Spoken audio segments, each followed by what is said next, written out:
Suscríbete a nuestro canal de YouTube, Salgado Numan. Con la educación de nuestro país. También es importante que usted conozca cómo el gobierno del presidente Nayib Bukele desde su llegada ha realizado diferentes acciones para mejorar significativamente la vida de los salvadoreños. Es por ello que el presupuesto de este año, del 2022, es el plan con mayor inversión pública aprobado para El Salvador. El gobierno apostó por lo social para generar cambios importantes en materia económica, educación y Hola, ¿qué tal mi gente? ¿Cómo están? Aquí nuevamente en tu canal informativo Salgado Numan. En esta ocasión tenemos una muy buena noticia para el pueblo salvadoreño, ya que se está invirtiendo mucho más en la educación de los jóvenes, todo esto para evitar que caigan en malos pasos y puedan prepararse para luego ir a la universidad. Veamos aquí el siguiente video. También en seguridad. Veamos.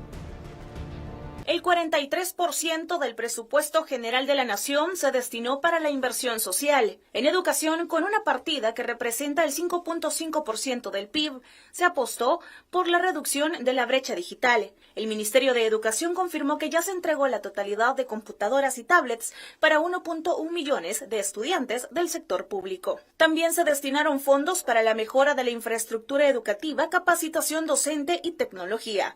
Seguridad también recibió incremento para la modernización y equipamiento de las instituciones. Se han entregado armamento, uniformes, botas, cascos y chalecos balísticos. Se ha comprado vehículos militares de última generación todoterreno como los Yagu y Sandcat. El rubro de salud fue otra de las partidas que recibió aumento presupuestario, utilizado para mejorar la red hospitalaria, compra de medicamento, atención de la pandemia por COVID-19 y contratación de personal médico. Con el primer impulso económico, la inversión en infraestructura pública ha permitido la construcción de carreteras, pasos a desnivel, ha disminuido los tiempos de tránsito, ha facilitado el transporte de mercancías y representa un importante eslabón en la generación de empleos. Lorena Martínez, Noticiero El Salvador. Y de hecho, la administración del presidente Nayib Bukele ha incrementado progresivamente los presupuestos para las áreas sociales, salud y educación y también, lo más importante, la seguridad. Ahora tiene grandes asignaciones para el desarrollo de todas las políticas de desarrollo, contrario a lo que sucedía con las administraciones de Arena y del FMLN. Gobiernos que, en lugar de beneficiar a la población, se asignaron a sí mismos jugosas partidas que se usaban para gastos particulares y no en beneficio de la población salvadoreña. Al FMLN y a Arena se les puede recordar por muchas cosas, entre ellas la corrupción que habían institucionalizado mientras fueron gobierno. Año tras año, hacían presupuestos maquillados, desfinanciados y con jugosas partidas, pero para sus gastos secretos. De hecho, el gasto en sanidad pública disminuyó a menos del 4% del PIB en esas épocas. Bajo la presidencia del prófugo Salvador Sánchez Serén, El Salvador invertía apenas 15% de su gasto público en sanidad. 5 años antes, con Mauricio Funes, el otro prófugo, era del 17% apenas. Y si se retrocede a los gobiernos de Arena, la inversión seguía siendo marginal, lo que mostraba el desinterés por la población. Y de la salud también hacemos referencia en la educación. En ese rubro apenas estaban consignados los salarios. Casi nula inversión en infraestructura y equipos. Abandonaron a los niños y a las escuelas. Es por ello que el gobierno del presidente Bukele ha tenido que batallar con el lastre del desinterés que Arena y el FMLN juntos dejaron. Pero ahora el sistema educativo tiene un rumbo histórico, ya que en el presupuesto actual es más del 5.1% del Producto Interno Bruto, casi 1.500 millones de dólares. Una cifra jamás vista. Y es que durante el gobierno del presidente Bukele, la inversión ha sido incrementada de manera sostenida y progresiva.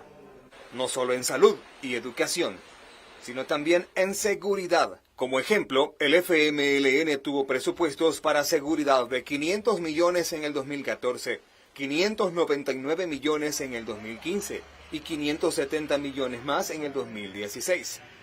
Cifras similares hasta que se fueron de la presidencia. Pero la pregunta salta por sí sola. ¿Qué hicieron con esos fondos? Si la inseguridad creció y las pandillas se fortalecieron. Sin embargo, y pese a todo, el presidente Bukele sacó ventaja de su voluntad política y generó las condiciones para llegar a este momento histórico, acabar con las pandillas. Héctor Peñate, Noticiero El Salvador.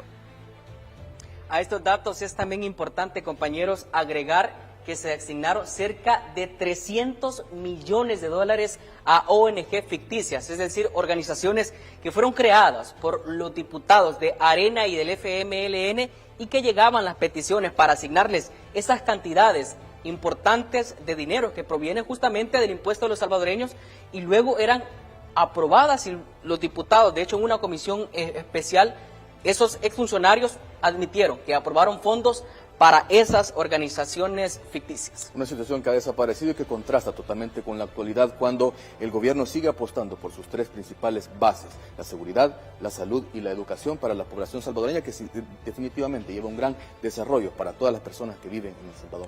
Gracias por la información que nos has compartido, Edgar. Muchísimas gracias, Héctor. Educación, salud y seguridad, sin duda temas fundamentales para el desarrollo del país. Y siempre en temas económicos, para el segundo trimestre del año, la economía del país refleja un crecimiento positivo. Esto según el último informe del Banco Central de Reserva. La mayoría de los rubros de la economía reportan un despunte, los cuales representan un 72% del Producto Interno Bruto. El crecimiento económico para el segundo periodo del año 2022 es de 2.8%. Las cifras favorables son producto de la implementación de políticas de seguridad como el régimen de excepción y el Plan Control Territorial, además de las medidas económicas ante la inflación mundial, el impulso de El Salvador como destino turístico seguro y las medidas para el combate de la pandemia por COVID-19. Anteriormente no habíamos tenido un periodo tan lleno de shock económicos de forma internacional. Sin embargo, no habíamos crecido ni lo que se pronostica. Siempre habíamos crecido del 2% en el promedio de los 20 años. En el periodo de 10 años anteriores habíamos crecido un 2.5%.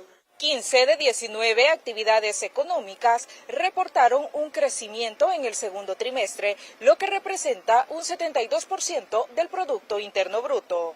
Las más importantes, que son electricidad con un 15.3%, servicios administrativos y de apoyo con un 11%, la construcción, que es muy importante y pesa bastante en la economía salvadoreña, un 10.3%. Los factores que dinamizaron la producción nacional amortiguaron el impacto de las condiciones internacionales adversas. Ahora, El Salvador descarta una recesión como lo han señalado sectores de oposición.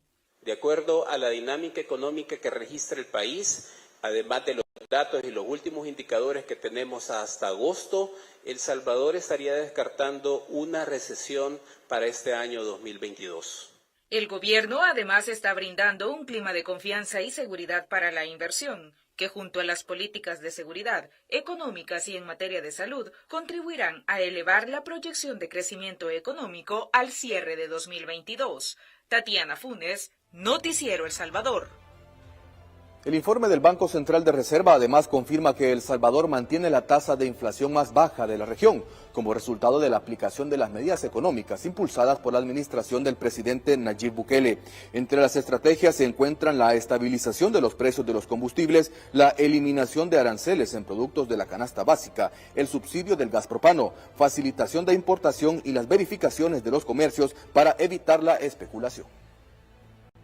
Nicaragua 11.5%, Honduras un 10.4%, Guatemala un 8.9% y El Salvador registra una inflación de un 7.7%. Es decir, nos colocamos con la tasa de inflación más baja de Centroamérica. Y en el 2021 el crecimiento económico del país superó las proyecciones planteadas por